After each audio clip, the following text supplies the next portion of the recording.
Hi.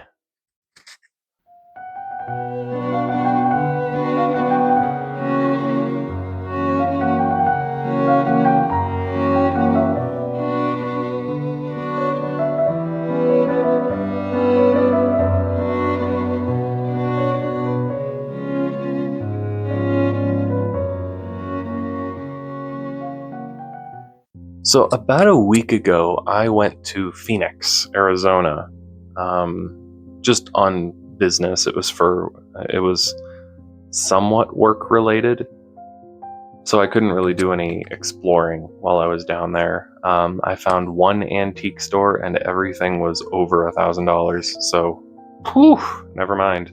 But I took the opportunity while I was down there to test out something that had been kind of in the back of my mind for a long time, ever since I started wearing historical clothes on the regular. And that is, how did they deal with extreme heat in the 19th century? Because I think when we think of the 19th century and wearing layers, and then we also add Arizona into that equation, nothing else comes up except, of course, the movie Tombstone, where they're all wearing that.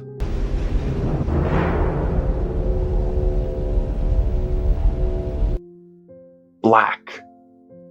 First of all, it's Hollywood, so you can make the characters wear whatever you want, and we don't have to think about the real world implications and problems that would arise in wearing heavy black wool. However, I looked into it more, and I found that they did, in fact, wear black in the summer, especially in hot, sunny places like Arizona. So we'll get into that here in a little bit to kind of explore that. But back to my main question that I had spinning around in my mind while I was on this trip, or rather while I was planning for this trip. I wondered how my own 19th century clothing, which kind of centers around the 1830s to the 1850s, would work in 110-degree weather in the middle of a hot city. Okay, so, let's just get into the topic. By the way, I changed the lighting behind me. You might not have noticed, but now I have an oil lamp. Very authentic. It's definitely not going to stay there, though.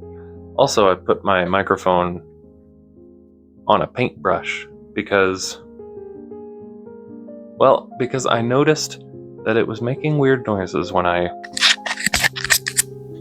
touched it. So we're just gonna keep our paws off of it. Anyways, while I was wearing my natural fiber historical clothing, it was anywhere between 105 degrees and 110 degrees, depending on the time of day, depending on the day. George!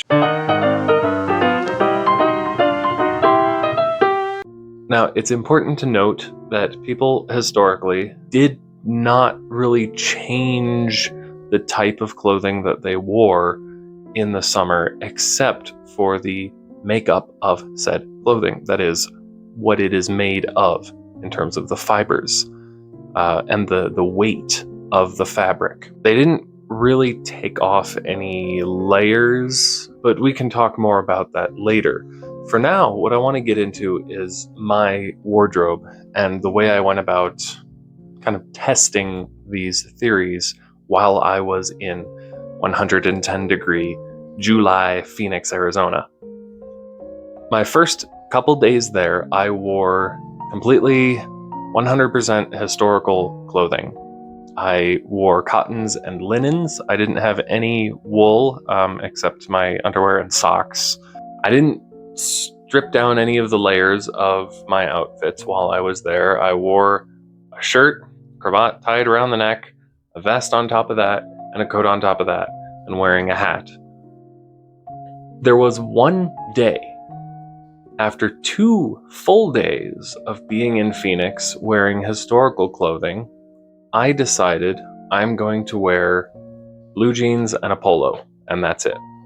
I figured that the difference wouldn't be that severe. I knew there was going to be a difference between natural fibers and synthetic fibers. The polo was kind of a blend of cotton and some other synthetic fiber, but I didn't think it was going to be as dramatic as it was. My first 2 days I was there, when I was wearing multiple layers of natural fibers, I was not overly hot. I was hot. It was 110 degrees. No matter what you wear, you're going to be hot. So the question of, well, aren't you hot wearing all of those, is yes, but not because I'm wearing all of these. I was surprised to find that when I took off all of my layers, oh, why are you wearing all those layers? I can't believe you'd be doing that. I would be boiling. So I decided, okay, I will wear one polo and blue jeans. I didn't even wear a hat. I just wore a polo and blue jeans and I think sandals. I was hotter. I was hotter in a synthetic polo, even if it was just blended fibers. And even just that little bit made it so much warmer than I was wearing long sleeves and a coat and a vest and a hat. Then after that one day of wearing modern clothes, I decided to go back to my old-fashioned clothes. It just got hotter as the week went on. I think we started the week at about 104 degrees. We ended the week almost pushing 120. It was hot. It was bad, but it was bearable. So that brings us then to the question: why was I able to more easily manage the heat of Arizona when I wore multiple layers and long sleeves? It comes down to natural fibers. Natural fibers are from nature. That's right. Natural fibers are meant to deal with nature. Use nature to deal with nature. We use nature to destroy nature. Our ancestors knew this. Natural fibers work well with dealing with natural elements, natural problems that come up, whether it's rain, snow, cold, wind, heat, water, dirt, anything. Are there benefits to synthetics? Maybe. I don't want to think about them though. I don't think they outweigh anything.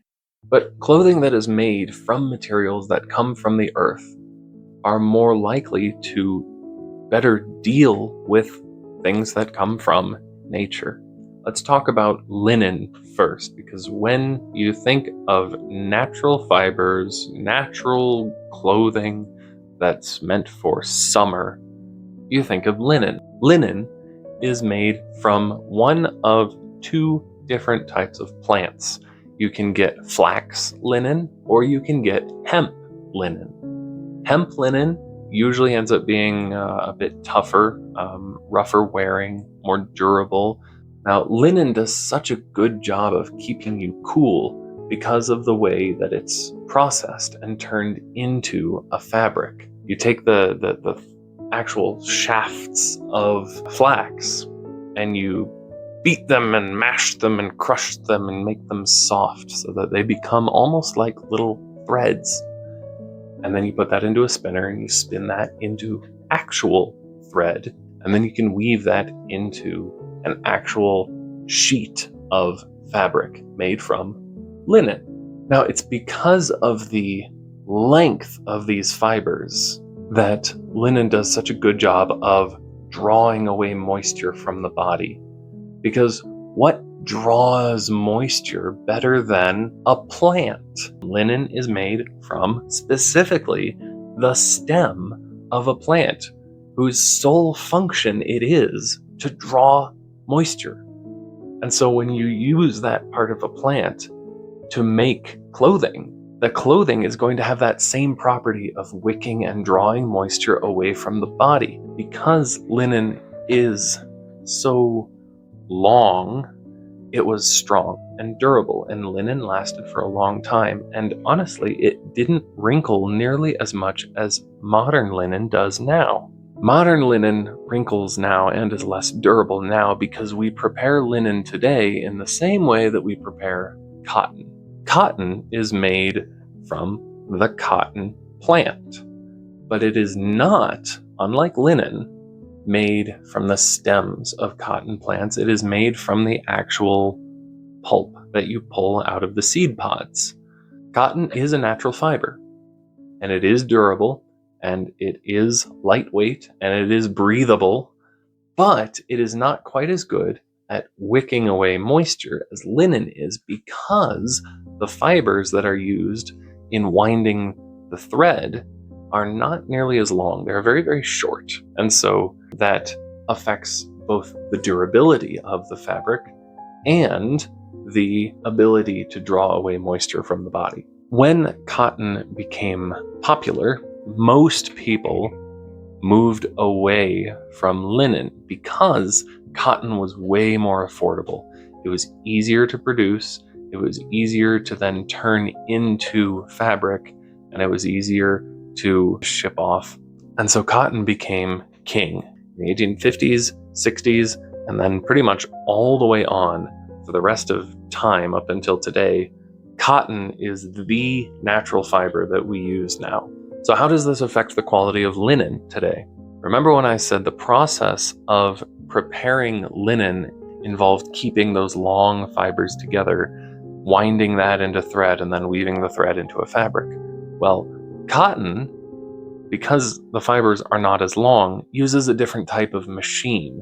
And because cotton became so popular throughout the 19th century and then into the 20th century and even then into today, linen producing machines started to disappear. Cotton producing machines started to increase in quantity. And so they started producing linen with cotton producing machines. This means that the long fibers of linen, of flax, before it is turned into linen, had to be chopped up and made very small. And then they were wound into thread, which means there's not all this structure along the whole fabric, keeping everything together and keeping everything unified. It's all choppy. It's still bound into one fabric, and you can buy linens today that are still very durable and strong. You can buy cottons today that are very durable and strong, but it's less so than it would have been in the past. Linen is ultimately superior as the hot weather fabric because of its ability to wick away moisture, because of its tendency to let air pass through it. Cotton works too, but ultimately, if you can wear linen, wear linen. Linen is the best option for keeping cool. Synthetics are just plastic.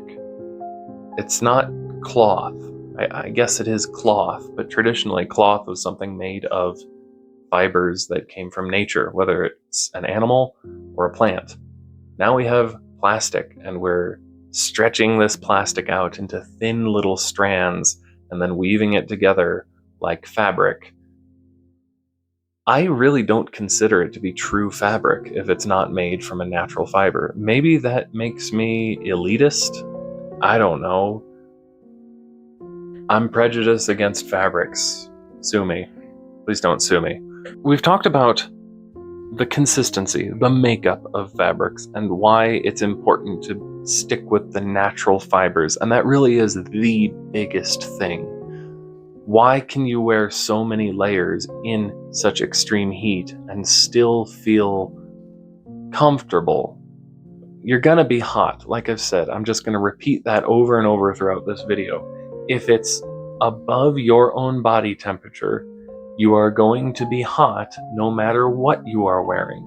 But you can reduce the amount of heat that you feel on the exterior by wearing natural fibers which have naturally insulating properties and which will keep heat out and help circulate air through. But what about color? Most people have a general idea that light colors are good for hot weather, dark colors are not.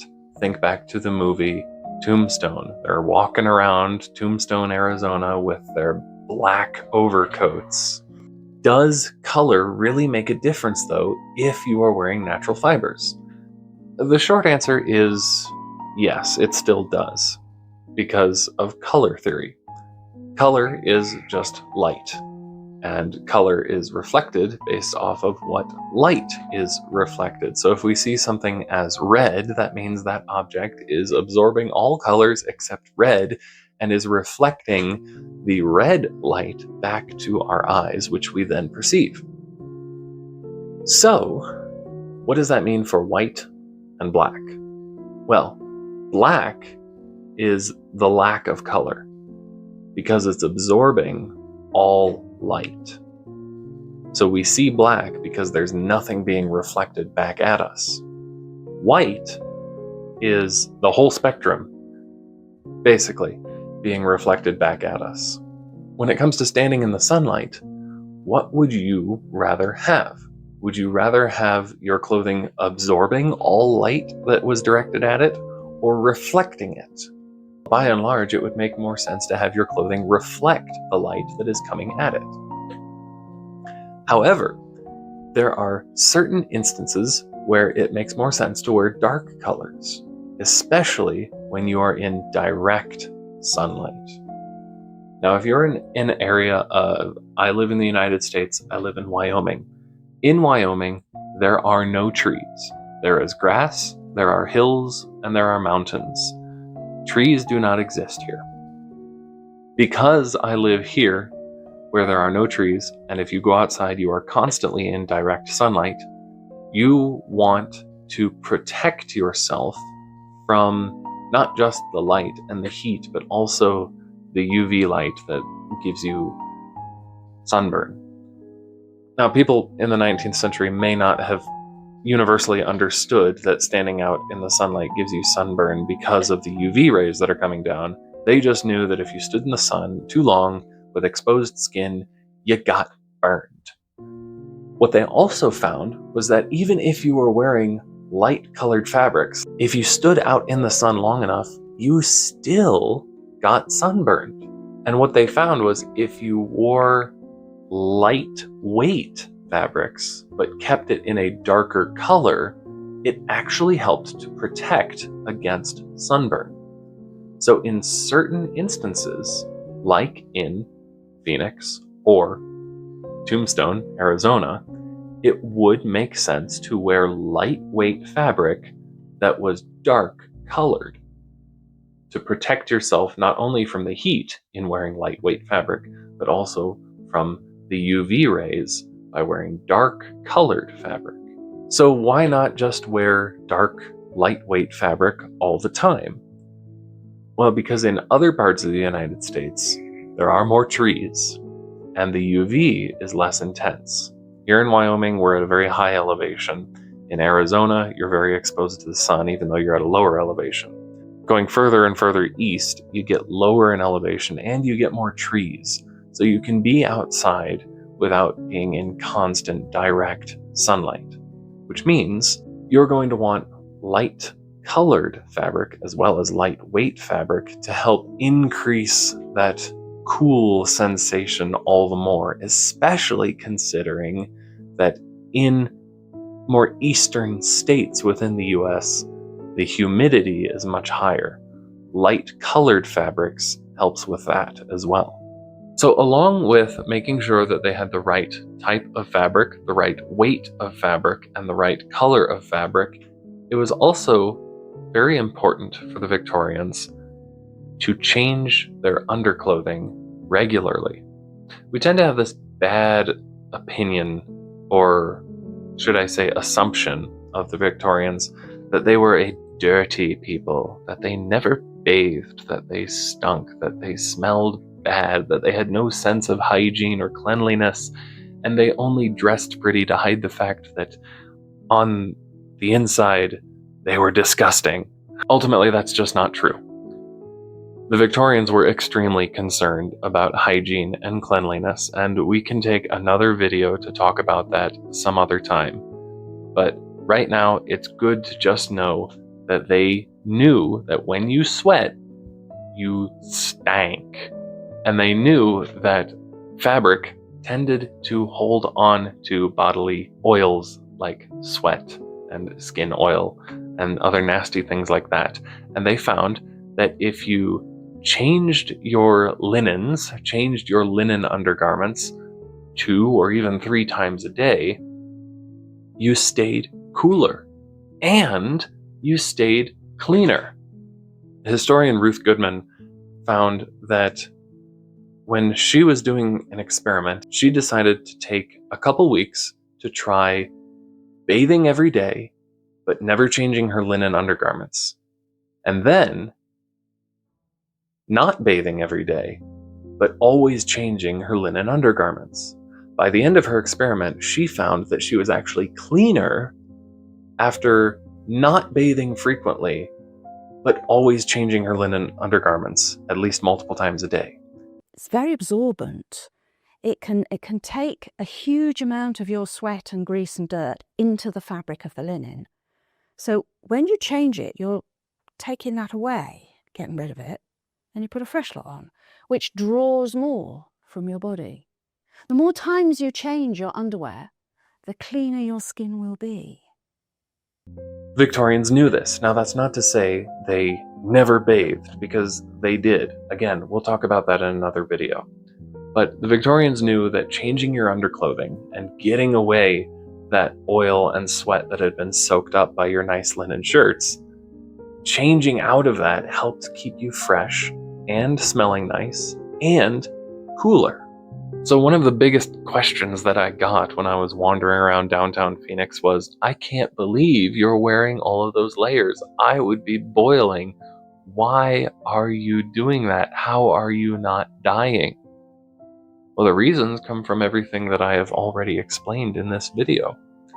Layers are not bad. Layers actually add more insulation to your body.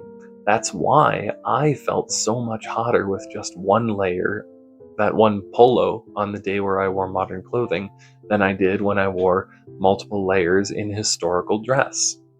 It's because of the natural fibers that the clothing is made out of. Layering them on top of each other only increases the amount of insulation that you get. And because it's all natural, it doesn't really matter too much how many layers you have on. The air is still going to circulate very, very nicely. Summer clothing was also made differently than winter or autumn clothing back then as well. Summer clothing, people took into consideration the heat. They knew it was going to be hotter, so fabrics were lighter weight. And they also did not put as much structure into a lot of the garments. Things did not have as much padding on the interior. Some coats, in fact, many coats, were not even lined. And this all added up to help keep people relatively cool during the dog days of summer. People were not dumb in the past. People were very smart. People knew how to deal with the problems that they were faced with. Oh, well, that was, that's the video. I hope I answered a lot of questions that may have popped up with some of you about how people stayed cool in the 19th century. I know I focused pretty much entirely on just the clothing aspect of it.